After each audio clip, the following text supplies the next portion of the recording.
నేను కొణిదెల పవన్ కళ్యాణ్ అనే నేను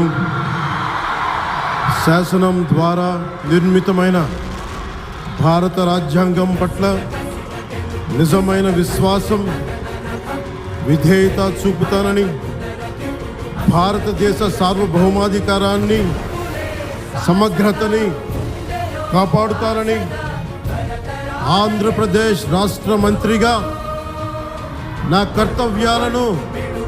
శ్రద్ధతో, అంతఃకరణ శుద్ధితో నిర్వహిస్తానని, భయం గాని, పక్షపాతం గాని,